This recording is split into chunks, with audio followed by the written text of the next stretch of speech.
E o continente europeu vai passar a adotar, a partir do mês que vem, regras históricas sobre a inteligência artificial, depois que os países da União Europeia aprovaram um acordo político alcançado em dezembro.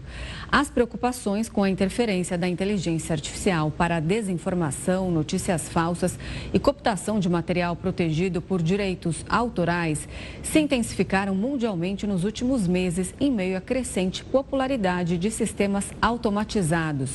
A lei de inteligência artificial impõe obrigações rigorosas de transparência aos sistemas de alto risco, enquanto as regras sobre modelos de inteligência artificial de uso geral serão mais leves. A legislação restringe o uso de vigilância biométrica em tempo real em espaços públicos pelos governos, em casos que envolvem determinados crimes, prevenção de ataques terroristas e buscas de pessoas suspeitas de crimes mais graves. E para a gente, pelo menos, olhar para esse assunto com um pouco mais de profundidade, nós recebemos agora o advogado Lucas Caram, que é especialista em direito digital e inteligência artificial. Lucas, uma ótima noite. É um prazer recebê-lo aqui para falar de um assunto que é extremamente importante, ainda mais depois de uma fala como essa, como nos acompanhamos agora, do ministro Alexandre de Moraes. Seja muito bem-vindo ao Jornal da Record News. Muito boa noite.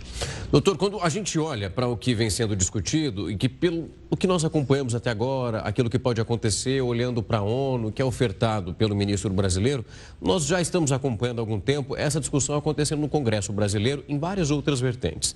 Na regulação das redes sociais, agora para a regulamentação da inteligência artificial. E aí nós temos um salto agora na fala do ministro, que é um pedido de ajuda para a Organização das Nações Unidas, para que isso tenha um escopo que é muito maior.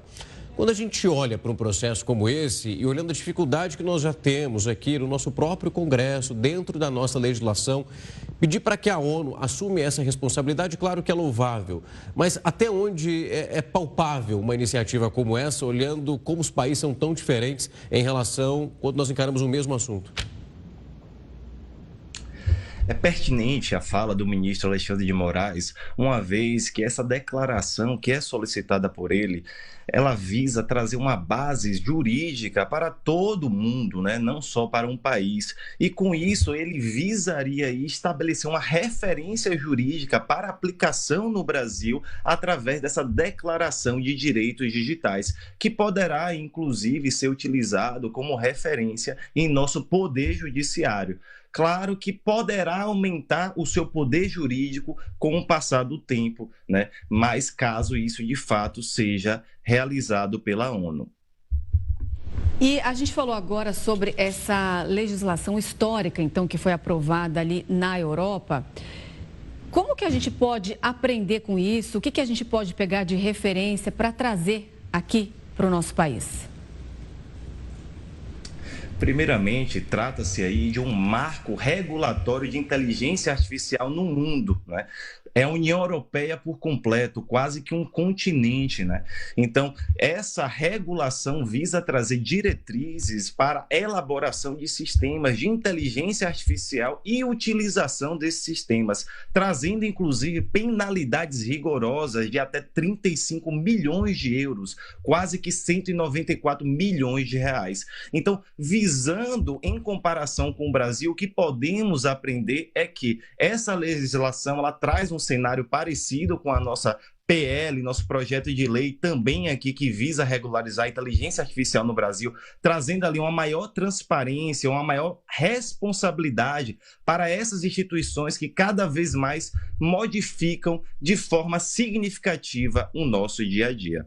Doutor, quando a gente olha para essa perspectiva, além desse cenário onde a ONU possivelmente atendesse a esse pedido, obviamente isso reverberando com outras lideranças internacionais para que tudo isso fosse criado, seria possível então que, olhando para as perspectivas, que cada país então criasse o seu órgão regulador para fiscalizar se aquela diretriz estabelecida no acordo como esse, ela está sendo seguida, porque a criação é muito importante, mas também a regulamentação e a fiscalização é o passo seguinte. Sim, de fato. O meu direito termina quando o do outro não começa. O meu direito termina quando o do outro começa. Dessa forma, não basta apenas eu implementar uma legislação, é necessário fiscalizar. Temos casos semelhantes como a Lei Geral de Proteção de Dados, onde foi criada uma Autoridade Nacional de Proteção de Dados. Dessa forma, deverá acontecer com a inteligência artificial, uma vez que ela tem um efeito tão forte em nossas vidas como a privacidade e a proteção de dados protegida pela Lei Geral de Proteção de Dados. Então, sem dúvida nenhuma, é necessário sim um órgão fiscalizador para realizar a fiscalização dessa legislação. Doutor, só para a gente encerrar, a gente está falando aqui de leis que ainda não foram debatidas, que existe muita polêmica em torno, que não foram aprovadas. Enquanto nada é feito, o que as plataformas podem fazer? Por exemplo, colocar ali com mais clareza aquelas regras de moderação de conteúdo, por exemplo, para os usuários poderem entender o que é legal ou não naquele espaço? É importante destacar que hoje nós temos algumas legislações que já afetam as plataformas, como, por exemplo, o Marco Civil da Internet e a Lei Geral de Proteção de Dados. E claro que cada plataforma possui o seu termo e condições de serviço, que são basicamente um contrato que ele também está sob a égide do Código de Defesa do Consumidor. Então, claro que envolvendo todo esse contexto de direito e tecnologia, a transparência e a responsabilização precisam estar lado a lado. Então, claro que deve ser colocado, sim, de forma objetiva, de forma clara e de fácil compreensão, os direitos ali do consumidor, do usuário daquela plataforma. Doutor, muito obrigado pelo tempo e a disponibilidade. Vim aqui abordar uma questão que é tão importante, principalmente quando nós temos ali o TSE olhando para uma iniciativa e projetando ainda isso para um cenário que é muito maior, a Organização das Nações Unidas, e como os outros países podem se comportar diante de um apelo como esse. Doutor, um prazer recebê-lo aqui. Muito obrigado, uma boa noite. Até mais.